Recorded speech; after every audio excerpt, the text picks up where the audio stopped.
Bonjour, une petite capsule vidéo pour évoquer comment la sortie de guerre dans les années 20 est fortement marquée par la commémoration et le souvenir des absents. 10 millions de morts à l'issue du premier conflit mondial, dont 1,5 million pour la France. La mort de masse est une caractéristique importante du conflit. Toutes les familles dans toutes les communes sont touchées par la disparition d'un proche. Sur 100 appelés, 17 n'en reviendront pas. Une génération entière de jeunes hommes est touchée, celle qu'on appelait la génération sacrifiée. Faire son deuil est compliqué durant la guerre, faute de corps à inhumer. Retrouver un défunt, le faire rapatrier dans le caveau familial n'est pas une chose aisée. Les familles, les municipalités, les organisations d'anciens combattants lèvent des fonds pour se doter de plaques, de stèles et de monuments.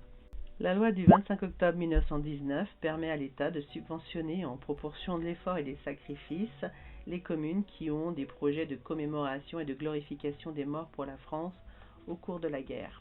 97% des communes françaises vont se doter d'un monument aux morts. La majorité d'entre eux est érigée entre 1920 et 1925. Aucun autre pays n'a commémoré ces morts dans de telles proportions. Ces monuments sont les traces les plus visibles de la Grande Guerre et ils véhiculent avant tout un message patriotique et rarement pacifique.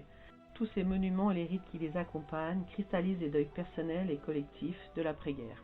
Il existe d'autres lieux de mémoire, comme les cimetières militaires, les nécropoles ou mémoriaux. Alors que la Première Guerre mondiale s'achève, débute un tourisme mémoriel sur ces champs de bataille. Par exemple, les Britanniques construisent un mémorial à Thiéval, les Canadiens à Vimy et les Français à Notre-Dame-de-Lorette.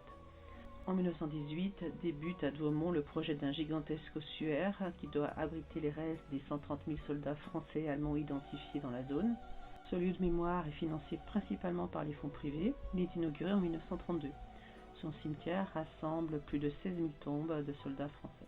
Les États mettent en place des politiques mémorielles. La commémoration de la victoire du 14 juillet 1919 est vite remplacée par la commémoration des victimes de guerre chez tous les vainqueurs. Pour l'historien Bruno Cabane, la victoire est endeuillée. À la fin du conflit, près de 700 000 soldats ont disparu ou ont été enterrés en hâte. La France et le Royaume-Uni sont les premiers pays à célébrer le soldat inconnu le 11 novembre 1920. À Londres, son tombeau se trouve à l'abbaye de Westminster. Les modalités de sélection de ce soldat anonyme varient d'un pays à l'autre. En France, un poilu de 21 ans, Auguste Tin, fils d'un combattant mort au combat, le désigne à Verdun au cours d'une cérémonie présidée par le ministre André Maginot. Ce soldat inconnu rejoint Paris pour être inhumé dans la chapelle de l'Arc de Triomphe, après être passé devant le Panthéon. En 1922, le 11 novembre devient un jour férié en France, en Belgique et aux États-Unis. Il commémore la victoire et la paix.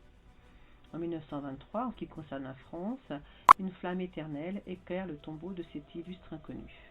Depuis, les tombes des soldats inconnus deviennent des lieux de mémoire majeurs de la Première Guerre mondiale.